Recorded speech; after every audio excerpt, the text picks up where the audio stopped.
So let's take a look at the panel beforehand,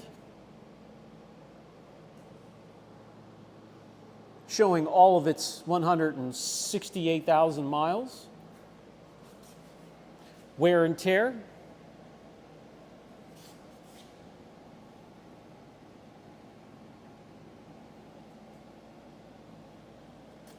let's see what difference we can make with the 3D speed.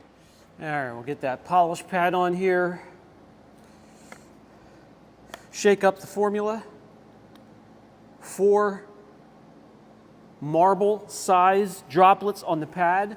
Now I'm going to be able to do the whole fender, something this size, because 3D Speed has a really good, impressive open or cycle time. So let me spread out the polish here, the all-in-one. And now we'll do a crisscross pattern. I'm going to use a little bit more pressure than I normally do during correction. But I'm going to keep my correction speed at 1 to 2 inches per second.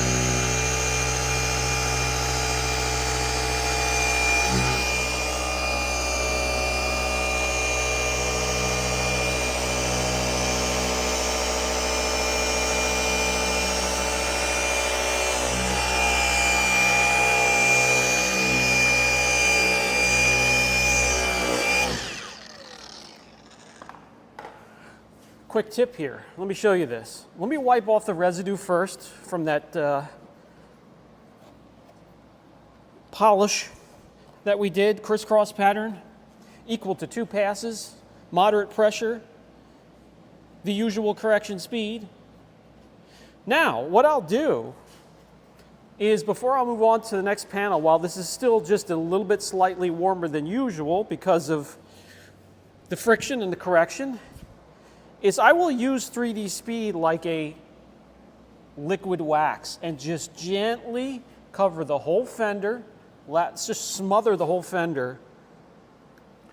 Light pressure, don't want to dig in, with the Montan wax. And I'll make sure very lightly that it has even coverage. And because it's nice and warm because of the correction and the friction, I don't have to wait very long at all for this to haze over slightly.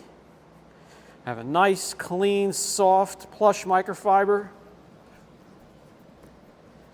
And I can wipe off the 3D Speed real quick, real easy. And that's all there is to it. Now I move on. This panel's done, and I just keep going back panel to panel to panel, and I keep repeating that. Now, why do I go ahead and lather the panel with 3D1 again after I've been done? Well, after working it with a polisher and a pad, you're breaking that Montan wax down a little bit with the friction, obviously, and a little bit of the warmth and heat.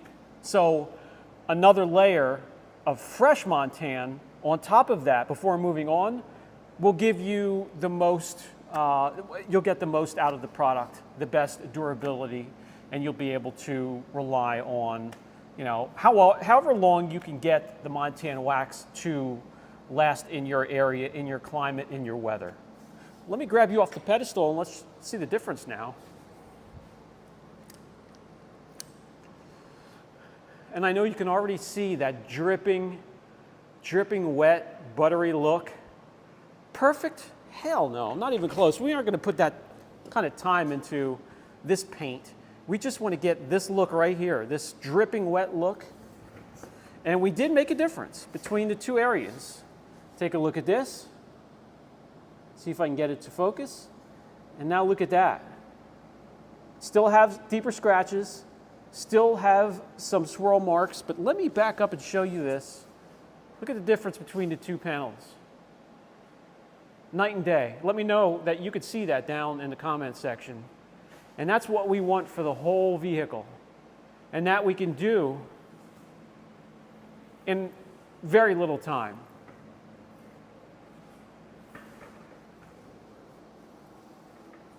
So we're going from this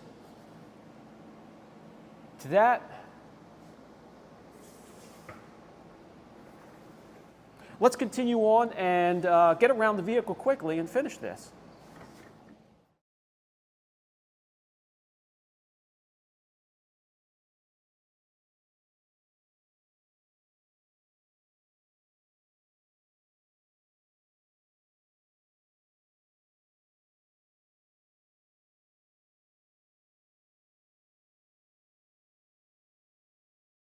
So I went all the way around and I stopped and I left this door. So we have this corrected and lathered with the Montana wax, and this one is just bare.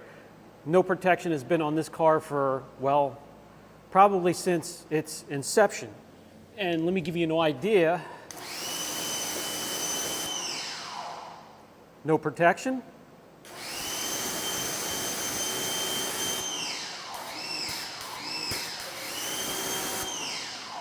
Montana wax.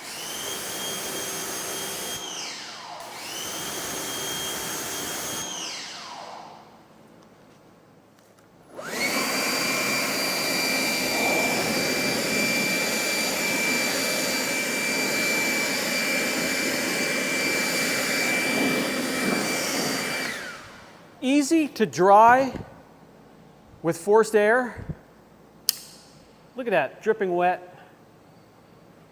Look at the hood.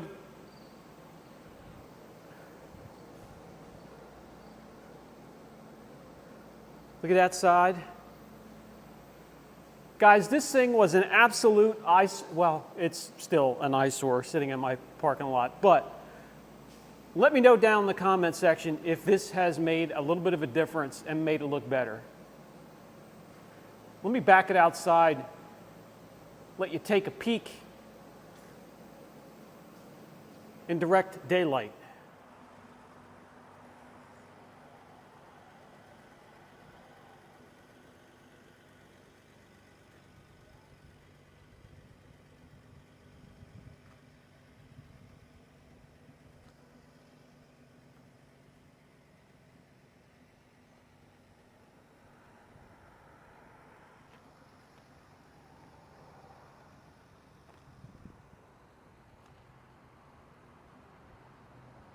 In just a little bit over 2 hours, and I'm an old guy. You guys should be able to do circles around me. So there you go. And I'll catch you in the next video.